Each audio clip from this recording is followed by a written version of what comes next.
Hello जी। Good good morning हमरे dear dear friends. एक बिहारी सब पे भारी परिवार में यूपीएससी के करंटवा के साथ में अफेयर करने वाला क्लास में हम आपका वेलकम करते हैं। Most most welcome. अपने दिल जिगर करेजा के एकदम गहराई से आइए हम लोग मुस्कुराते हुए करंटवा के साथ करेंगे जम के अफेयर। ऊ करंटवा ससुरा के साथ में जो किसी को मुस्कुराने नहीं देता है, लेकिन हम लोग तो मुस्कुराबे करेंगे। आइए शुभारंभ किया जाए स्टडी विथ स्माइल के साथ में। एक बार जानते हैं क्या होता है, क्या कहें, जुलुम आजकल का बचवो सब है एकदम। एक बार क्लास में मास्टर साहब पूछते हैं एगो विद्यार्थी को, रे बचवा साहब बताओ, जूनियर और सीनियर में क्या फर्क होता है? का मास्टर साहब है सुनता नहीं रे? बोले सीनियर और जूनियर में क्या फर्क होता है? देखो कहता है, सर जी का आप एकदम बुतरू बन्नर वाला सवाल पूछते हैं, इतना आसान सर जी। अब देखिए, जो समुद्र के किनारे रहता है ना, उसको क्या कहते हैं?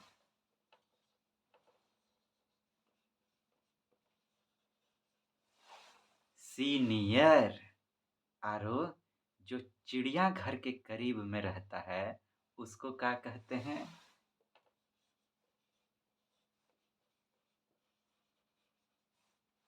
जूनियर। जय हो जय हो। जुलुम हो गया जुलुम, लेकिन जो कहिए गजब का आंसर दिया है, मन मोह लिया एकदम। आइए अब हम लोग आगे बढ़े दंदना के। मेरे हाथों की लकीरों के इजाफे हैं गवाह। मेरे हाथों की लकीरों के इजाफे हैं गवाह। मैंने पत्थर की तरह खुद को तराशा है बहुत। दिखना चाहिए कि जो हम मेहनत कर रहे हैं वो दिखना चाहिए ग्राउंड पर सामने।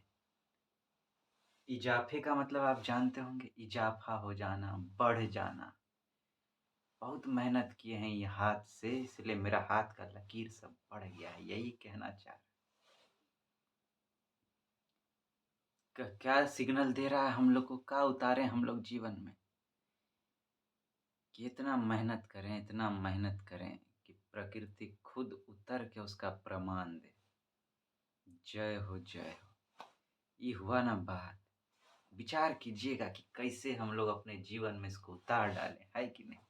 अब चलिए टॉपिक पर जंप मारा जाए। हम यूं गया यूं आए, एकदम प्रकट होके टॉपिक के साथ में। अब देखिए, ये है आज का टॉपिक हम लोग का, Red Sea and maritime security. आप जानते होंगे, पढ़े होंगे, सुने होंगे न्यूज में, न्यूज़पेपर में, कि अभी इंडिया के एक्सक्लूसिव इकोनॉमिक जोन में इंडिया के शिप पर ड्रोन अटैक हुआ। Drone attack. अब ये तो हुआ इवेंट, लेकिन ये हम लोग के लिए कैसे इम्पोर्टेंट है, सबसे पहले तो ये हम लोग को जानना जरूरी है कि नहीं? अब देखिए, इंटरनल सिक्योरिटी आपके सिलेबस में है ना? उसमें है अलग अलग तरह का सिक्योरिटी सब दिया हुआ है कि नहीं? उसमें से एक ये भी पार्ट होता है मैरीटाइम सिक्योरिटी। काहे कि आप जानते हैं कि इंडिया का करीब 7,500 किलोमीटर, ऑलमोस्ट 7,500 किलोमीटर जो है वो कोस्टल एरिया है, समुद्र से जुड़ा हुआ है कि नहीं? तो उसका सिक्योरिटी भी इंडिया के लिए इम्पोर्टेंट हो जाता है कि नहीं? तो एगो हो गया मैरीटाइम सिक्योरिटी, इंटरनल सिक्योरिटी का बात। और दूसरा, अब देखिए जिस पर अटैक हुआ वो हमारा ट्रेडिंग वेसल सब था, जिससे ट्रेड होता है, व्यापार होता है। तो इंडिया के इकोनॉमी से भी जुड़ा हुआ है कि नहीं।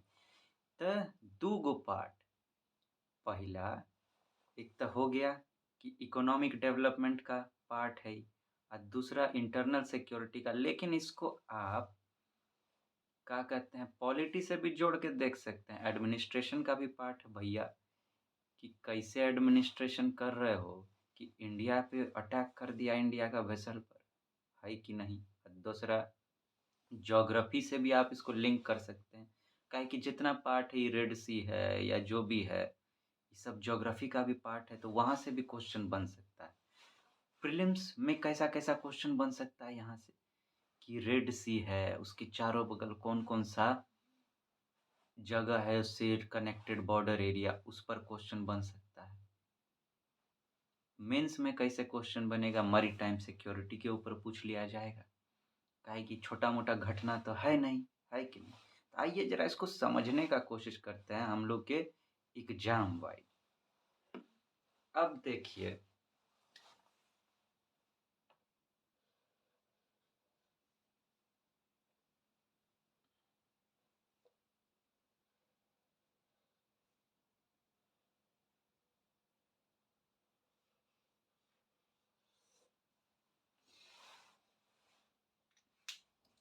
थोड़ा बढ़िया से बनाना चाहिए ना, गड़बड़ हो गया है।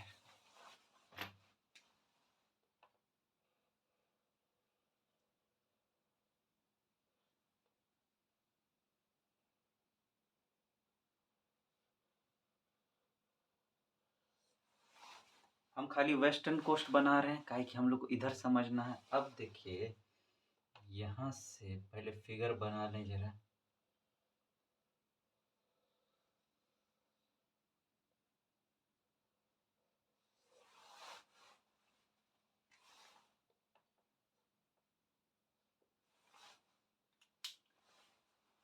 चलिए समझने का जरा ट्राई करते हैं घटना को। जो है ये हमारा वेस्टर्न कोस्ट है, गुजरात से आप जानते हैं यहाँ पर पोर्ट है, यहाँ भी बहुत सारा पोर्ट है, इधर से व्यापार होता है इधर की तरफ।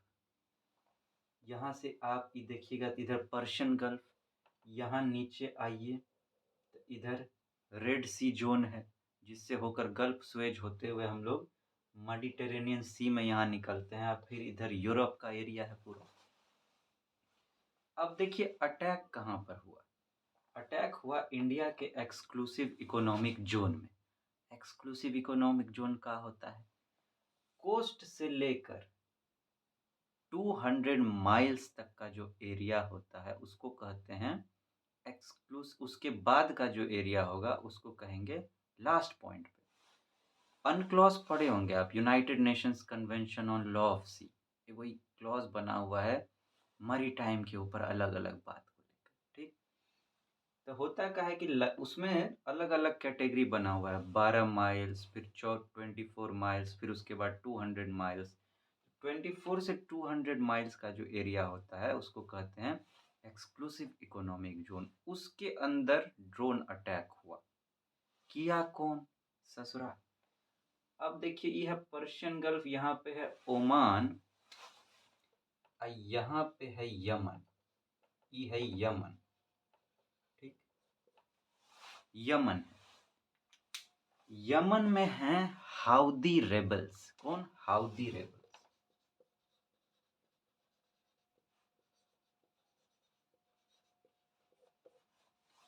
ये लोग मिलिटेंट ऑर्गेनाइजेशन है, एक तरह से आतंकवादी समझिए, जो कि यमन में रहते हैं। यहाँ यमन से चिपका हुआ है, सटा हुआ है का रेड सी। रेड सी के बाद शुरू होता है गल्फ ऑफ एडन, आप जानते हैं गल्फ ऑफ, ये हमारा हो गया रेड सी।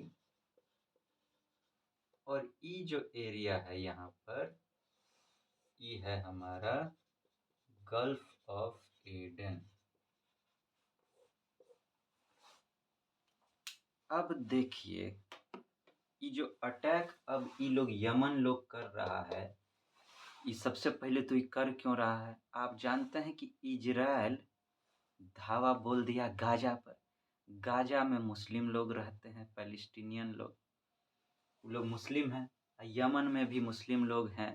तो उसी का ये लोग बदला लेने का ट्राई कर रहे हैं, कि दुनिया का जो भी इधर से व्यापार होगा, उसका जो वेसल सब गुजरेगा, मर्चेंट वेसल सब, उस पर हम लोग अटैक कर देंगे, ताकि ये जो कम से कम ये लोग मिल के इजराइल का जो ये जो अटैक हो रहा है इसको रुकवाने का कोशिश करे।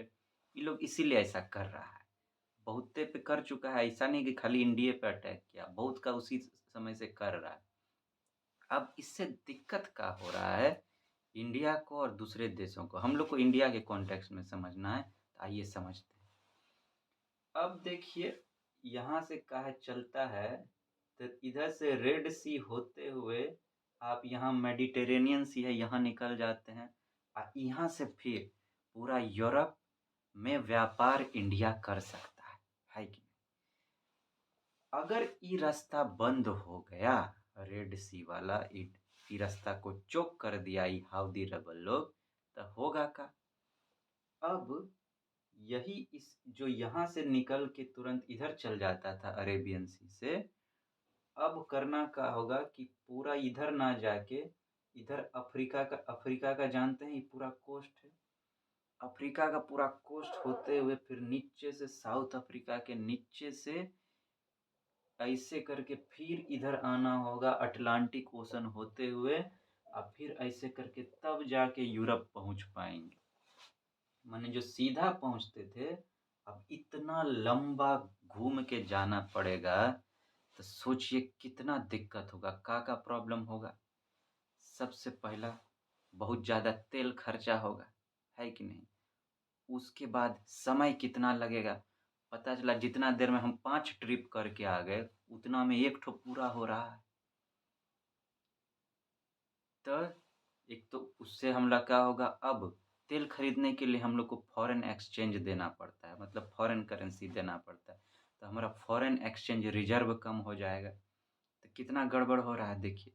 पहले इकोनॉमी के पॉइंट ऑफ व्यू से बात करें तो तेल ज़्यादा खर्चा हो रहा है, फॉरेन एक्सचेंज रिजर्व ज़्यादा लग रहा है। अगर उधर खर्चा हो जाएगा इतना सारा, तो इंडिया में और चीज़ में जो इन्वेस्टमेंट लग सकता था उसको हम इन्वेस्ट कर सकते थे, नौकरी वोकरी पैदा कर सकते थे, उस पर दिक्कत हो जाएगा।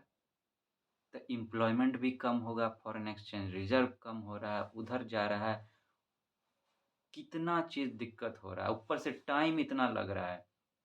पता चला कि हम इस माध्यम से 5 साल में जितना कर सकते थे, आगे बढ़ सकते थे, अब उतना आगे बढ़ने में हमको 10 साल लग रहा है। इंडिया का एक्सपोर्ट प्रभावित होगा।